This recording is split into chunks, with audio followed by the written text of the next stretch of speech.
दोस्तों, रक्षाबंधन का त्योहार हर साल सावन माह की पूर्णिमा तिथि को मनाया जाता है। शास्त्रों में ऐसा वर्णन है कि रक्षाबंधन का त्योहार भद्रा काल में भूलकर भी नहीं मनाना चाहिए। भद्रा काल में रक्षा सूत्र यानी कि राखी बांधना बेहद ही अशुभ माना जाता है। शास्त्रों में कहा गया है कि भद्रा का त्याग करके ही रक्षाबंधन का पर्व मनाना चाहिए। इसके साथ ही रक्षाबंधन का त्योहार किस दिन मनाया जाए, इस पर बहुत ज्यादा ही उलझन की स्थिति है।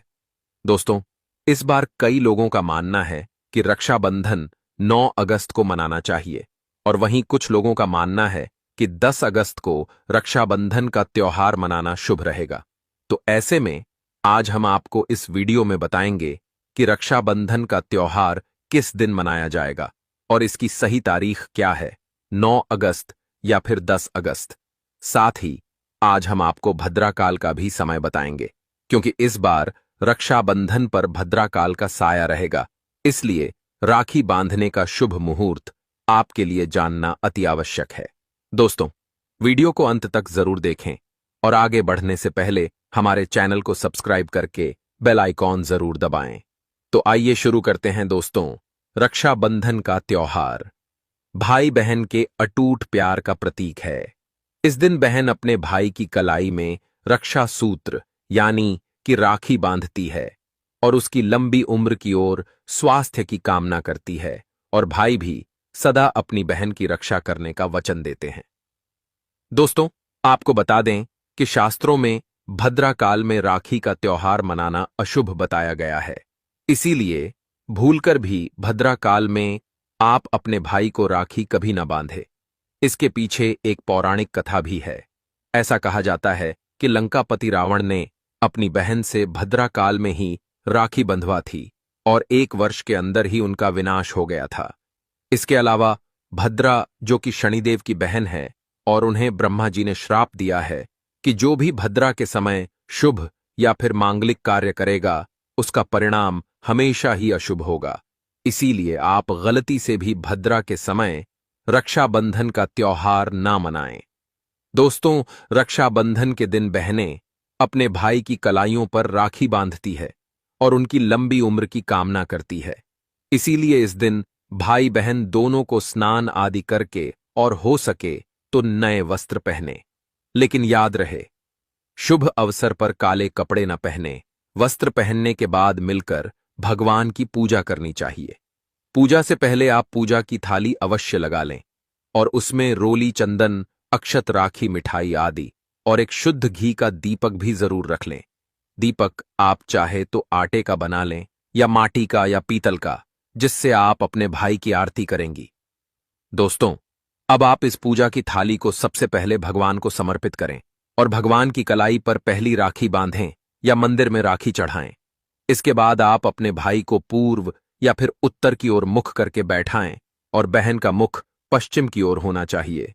रक्षाबंधन पर सबसे पहले घर के मंदिर में पूजा पाठ हो जाने के बाद भगवान गणेश को राखी अवश्य बांधे और फिर अंत में भाई की कलाई के लिए थाली सजाएं। फिर भाई को सबसे पहले तिलक करें, उन्हें रोली, चंदन और अक्षत लगाएं। उनके ऊपर थोड़े से फूल छिड़के, यदि फूल आदि ना हो तो चावल छिड़के, और अंत में भाई की आरती करें। अब आप अपने भाई की दाएं हाथ की कलाई में राखी बांधे और इसके बाद भाई का मुंह मीठा कराएं। भाई के लिए मंगल कामना करें। दोस्तों, राखी बांधने के बाद भाई भी अपनी बहनों को रक्षा का वचन दें कि बहन, तेरी सदा मैं रक्षा करूंगा, तुझे परेशान नहीं करूंगा, तुझे डांटूर नहीं, तेरी हर जिद पूरी करूंगा, तेरी हर इच्छा पूरी करूंगा। मां बाप नहीं है तो मां बाप की कमी को पूरा करूंगा, पिता बनकर हर इच्छा पूरी करूंगा, मां बनकर तेरा पालन पोषण करूंगा, जितना मुझसे होगा उससे बढ़कर करूंगा, और बहनों को उपहार वगैरह अवश्य भेंट करें। दोस्तों, चलिए अब जानते हैं साल 2025 में रक्षाबंधन का त्योहार कब मनाया जाएगा। दोस्तों, पूर्णिमा तिथि की शुरुआत 8 अगस्त की दोपहर 2:12 पर हो रही है और पूर्णिमा तिथि की समाप्ति 9 अगस्त की दोपहर 1:24 पर हो रही है। ऐसे में उदया तिथि के आधार पर रक्षाबंधन का त्योहार 9 अगस्त यानी शनिवार के दिन ही मनाया जाएगा। इसमें कोई भी कंफ्यूजन नहीं है। रक्षाबंधन 2025 भद्रा का समय। इस साल रक्षाबंधन के दिन भद्रा का साया रहेगा रक्षाबंधन पर। भद्रा के प्रारंभ का समय 8 अगस्त को दोपहर 2:12 और यह 9 अगस्त को सुबह 1:52 पर समाप्त हो जाएगा। इस भद्रा का वास पाताल लोक में है। हालांकि कई विद्वानों का मत है कि यदि भद्रा का वास स्थान पाताल या फिर स्वर्ग लोक में है तो वह पृथ्वी पर रहने वाले लोगों के लिए अशुभ नहीं होती है, उसे शुभ ही माना जाता है। लेकिन कई शुभ कार्यों में पाताल की भद्रा को नजरअंदाज नहीं करते हैं। आखिर हम हिंदू हैं तो हर शुभ कार्य का या अशुभ कार्य का पालन तो भैया करना ही पड़ता है। किसी भी शुभ या अशुभ कार्य को नजरअंदाज तो नहीं कर सकते ना दोस्तों। अब जानते हैं सबसे इंपॉर्टेंट बात, रक्षाबंधन का शुभ मुहूर्त। देखिए 9 अगस्त को रक्षाबंधन का मुहूर्त सुबह 5:47 से लेकर दोपहर 1:24 तक है। उस दिन भाइयों को राखी बांधने के लिए 7 घंटे 27 मिनट तक का समय मिलेगा। दोस्तों, इस बात का ध्यान रहे, भद्रा में राखी बांधने से हमेशा घर परिवार का विनाश ही होता है। इसीलिए भाई को इस समय कभी राखी ना बांधे, पूरा घर परिवार कंगाल हो सकता है। लंकापति रावण को इसी समय राखी बांधी गई थी, इसीलिए उसके पूरे कुल का विनाश हो गया। इसीलिए समय के अनुसार ही रक्षाबंधन का त्योहार मनाना बहुत ही शुभ और मंगलकारी रहेगा। थोड़ा कठिन जरूर है, लेकिन यह समय आपके भाई और आपके परिवार के लिए शुभ रहने वाला है। दोस्तों, कई लोगों के यहां यह परंपरा होती है कि बेलो सूर्यास्त होने के बाद रक्षाबंधन का त्योहार आदि नहीं मनाते, लेकिन रक्षाबंधन यानी राखी, क्योंकि इस समय शुभ मुहूर्त पड़ रहा है और हमें मुहूर्त की अति आवश्यकता होती है। फिर मुहूर्त रात में पड़े या दिन में मुहूर्त, तो आखिर मुहूर्त है यह। दोस्तों, मुहूर्त पर राखी बांधने से भाई को कई लाख गुना शुभ फलों की प्राप्ति होती है, उसका कभी अमंगल नहीं होता। ऐसी बहन का भाई जहां भी जाएगा दिन दुगनी रात चौगुनी तरक्की ही पाएगा। ऐसा भाई लाखों करोड़ों में खेलेगा, रुतबा पैसा धन दौलत सब कुछ कमाए। राहु दोष पितृदश नजर दोष मंगल दोष सब कुछ दूर रहेंगे दोस्तों। और रक्षाबंधन पर भाई को काली राखी नहीं बांधना चाहिए, शुभ नहीं माना जाता। भाई की कला पर हमेशा लाल रंग की राखी बांधना बहुत ही शुभ और मंगलकारी माना जाता है दोस्तों। और रक्षाबंधन के पावन अवसर पर उपहार में बहन को चाकू छुरी आदि कभी नहीं देना चाहिए, इससे जीवन पर नकारात्मकता का गहरा असर पड़ता है। ऐसे में बहन को सफेद कपड़ा भी उपहार में नहीं देना चाहिए, कोई चप्पल आदि भी नहीं देना चाहिए। उपहार में दक्षिणा सुंदर भेंट अवश्य देना चाहिए। एक प्यारी बहन ने अपने भाई को भाई बनाया, भाई का दर्जा दिया, तो भाई अपनी बहन के लिए इतना तो कर ही सकता है। बड़ा सुकून और सुख मिलता है। दोस्तों, धर्मशास्त्रों के अनुसार माना जाता है कि बहन को राखी बांधने के लिए भाई के घर खुद बहन को जाना चाहिए। शास्त्रों के अनुसार, वेद पुराण के अनुसार ऐसा माना जाता है कि जो बहन रक्षाबंधन पर खुद नहीं जाती और भाई आता है बहन के घर, तो उस बहन को दोष लग जाता है। इसीलिए ऐसी प्रथा है कि रक्षाबंधन पर, खासकर रक्षाबंधन पर, बहन को भाई के घर जाना चाहिए। फिर भाई चाहे कहीं भी हो, बहन को जाना चाहिए। यदि भाई आपके पास नहीं है, विदेश में रहता है, किसी कारणवश आप भाई के पास नहीं जा सकते, तो आप भाई के नाम की रक्षाबंधन की थाली, एक राखी मिठाई, अक्षत रोली चंदन का तिलक, भगवान गणेश को अपना भाई समझकर उनकी कलाई पर बांधे। वह राखी स्वयं आपके भाई की कलाई तक पहुंच जाएगी। फिर चाहे आप श्री कृष्ण के बांधे, नारायण के बांधे, आप जिसके भी भक्त हैं उनकी कलाई पर बांधे, वह स्वयं राखी चलकर आपके भाई की कलाई तक पहुंचेगी। और ऐसी राखी मन में बांधी गई, राखी सच्ची श्रद्धा से बांधी गई, राखी स्वयं ईश्वर तुल्य हो जाती है। रक्षाबंधन पर खाने में क्या क्या बनाना चाहिए, आइए जानते हैं। देखिए, रक्षाबंधन के समय बिना लहसुन प्याज का खाना बनाना चाहिए, क्योंकि इस समय देव शक्तियां ईश्वर स्वयं धरती पर चलकर आते हैं। वह भी अपने भक्तों से राखी बंधवाने के लिए धरती पर स्वयं पधार हैं और उन्हें भोग लगाते हैं।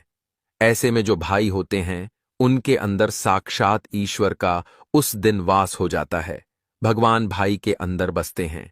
इसीलिए लहसुन, प्याज, मांस, मदिरा, बढ़ी, सिगरेट, गुटखा आदि इस दिन कभी नहीं खाना चाहिए, कभी नहीं बनाना चाहिए, नहीं तो रक्षाबंधन खंडित हो जाएगा, बहन का व्रत टूट जाएगा।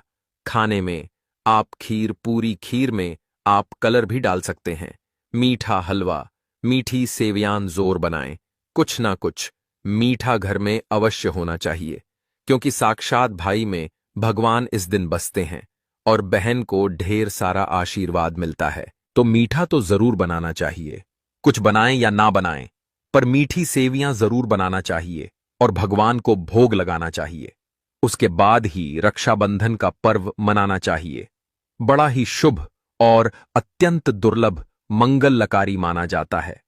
रसीले आलू की सब्जी, गोभी की सब्जी, केले की सब्जी छटपटा, गोभी आलू, मटर पुलाव, पनीर पुलाव और खीरे का रायता आप बना सकते हैं। घर में इस दिन पक्का खाना अवश्य बनाना चाहिए। इस दिन घर में तबाह नहीं चढ़ाना चाहिए, अशुभ माना जाता है। कढ़ाई चढ़ाकर पक्का खाना ही बनाएं। इसे शास्त्रों के अनुसार पक्का खाना माना जाता है, जो कि त्योहारों के शुभ समय बनाया जाता है। इसे साक्षात ईश्वर ग्रहण करते हैं। अब भगवान को भोग और राखी बांधने के बाद, फिर उसके बाद मुहूर्त के समय भाई की कलाई पर राखी बांधने के बाद ही बहन अपना व्रत तोड़ती है और बहन को एक निभा भाई को अवश्य खिलाना चाहिए और भाई को भी बहन का व्रत संपूर्ण करना चाहिए। बहन को एक निबाह अवश्य खिलाएं। इससे प्यार बढ़ता है और ईश्वर ढेर सारा आशीर्वाद देकर वापस अपने स्वर्गलोक को चले जाते हैं। कहते हैं, जो बहन इस दिन भाई के लिए व्रत नहीं रखती, रक्षाबंधन पर ऐसे ही राखी बांधती है, तो भाई की उम्र कम हो जाती है, ईश्वर नाराज हो जाते हैं, व्रत खंडित हो जाता है। बहन को इस दिन व्रत अवश्य रखना चाहिए, क्योंकि भाई की इससे उम्र बढ़ती, प्यार बढ़ता है, ईश्वर प्रसन्न रहते हैं। नहीं तो रक्षाबंधन का कोई लाभ नहीं होगा। रक्षाबंधन पर यदि शुक्रवार का दिन पड़ जाए, तो जो लोग माता संतोषी का व्रत करते हैं, तो उन्हें घर में खट्टा नहीं बनना चाहिए, खट्टे पदार्थ का खाना नहीं बनाना चाहिए। खट्टी इमली की चटनी, पानी, पूरी, नींबू आदि खट्टा आम वगैरह नहीं खाना चाहिए। इससे माता संतोषी नाराज हो जाती है। अक्सर शुक्रवार को रक्षाबंधन पड़ जाता है, तो कभी भी जब शुक्रवार को रक्षाबंधन पड़ जाए और यदि आप संतोषी माता का व्रत रखते हैं, पूजा पाठ करते हैं, तो थोड़ा संयम रखें, नहीं तो माता संतोषी नाराज हो जाएंगी। माता संतोषी को खट्टे पदार्थ से अत्यंत नफरत है। वह यह बर्दाश्त नहीं करती, क्योंकि जब शुक्रवार को रक्षाबंधन पड़ता हो तो माता संतोषी भी सक्रिय अवस्था में होती है। वह स्वयं धरती पर पधार है, क्योंकि शुक्रवार मां संतोषी का वार है। इसीलिए थोड़ा नियम जरूर मानना चाहिए। संतोषी माता